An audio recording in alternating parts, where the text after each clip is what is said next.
Hello everyone, I hope all are feeling well. क्या है कि अभी जो है भारत के अंदर एक मराठी भाषा की कंट्रोवर्सी काफ़ी चल रही है। इसमें हम लोग देखेंगे आखिर एक कंट्रोवर्सी किस लिए हुआ है और कहाँ से आई मराठी भाषा और हिंदी के साथ विवाद क्यों हो रहा है। मराठी भाषा भारत की प्रमुख भाषाओं में से एक है। मराठी भाषा का इतिहास विकास प्राचीन संस्कृत भाषा से हुआ है।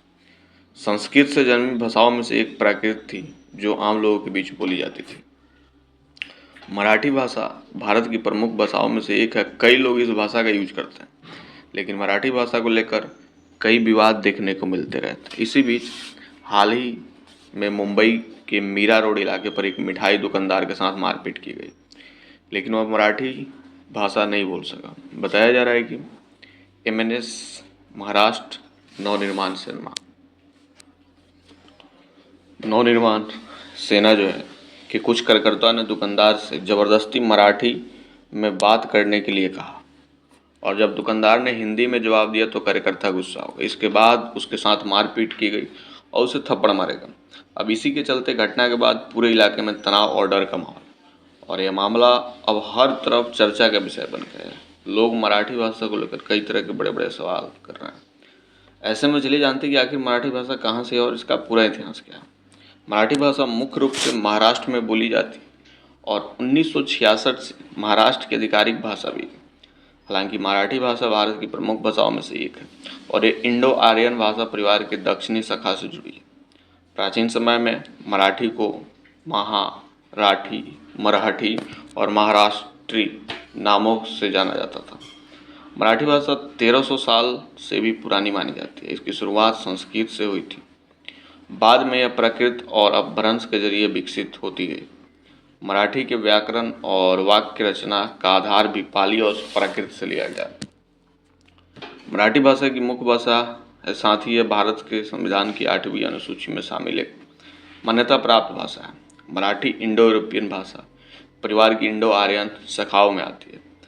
मराठी एक समृद्ध और पुरानी भाषा है, साथ ही यह पूरी तरह से स्वतंत्र और पूर्ण विकसित भाषा है। मराठी भाषा का इतिहास और विकास प्राचीन संस्कृत भाषा से हुआ है।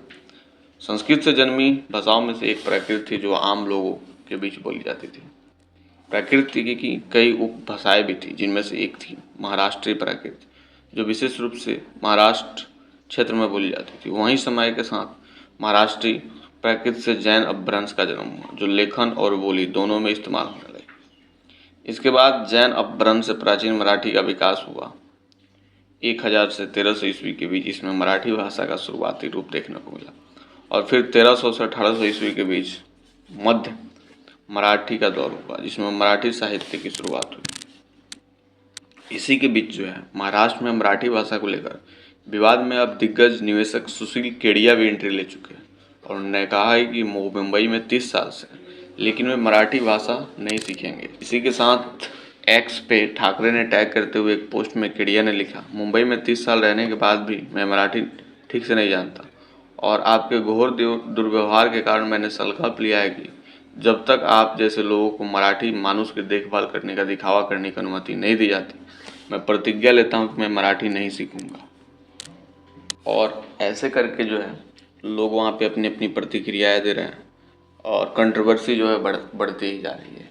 अब एक चीज़ है, मुंबई और उसके साथ महाराष्ट्र, बाकी सारे जो भी स्टेट हैं इंडिया के अंतर्गत आते हैं, और हमारे इंडिया की जो है, इंडिया का जो लैंग्वेज है, नेटिव लैंग्वेज हिंदी है, बट उसके साथ ही सारे जगह तो लोग नेटिव लैंग्वेज बोल ही सकते हैं।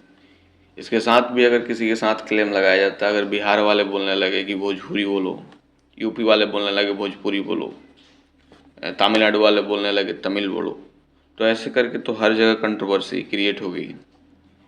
इसमें बेटर यही है कि लैंग्वेज को लेके क्या है, हम लोग का तो एक धर्मनिरपेक्ष राज्य है जिसमें अलग अलग खान पान रहन सहन है, उसके साथ भी सारे कोई एक साथ मिल के रहते हैं।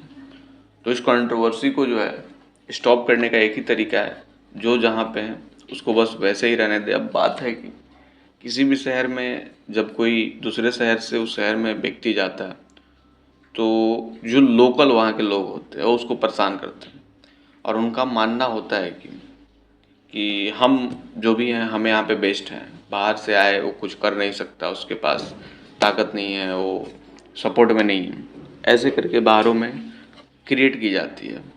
तो इससे हम लोग को बचना चाहिए। और इस प्रकार के जो है 5 से 10% ही लोग हैं हर एक जगह।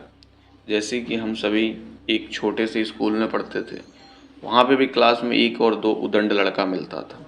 अगर हम गांव की बात करें तो गांव में भी 5 से 6 उदंड लोग पाए जाते हैं। अगर हम राज्य की बात करें तो राज्य में भी 5 से 6 उदंड लोग पाए जाते हैं। तो हर एक जगह कुछ ना कुछ लोग हैं जिनकी वजह से पूरी समाज की बदनामी होती है।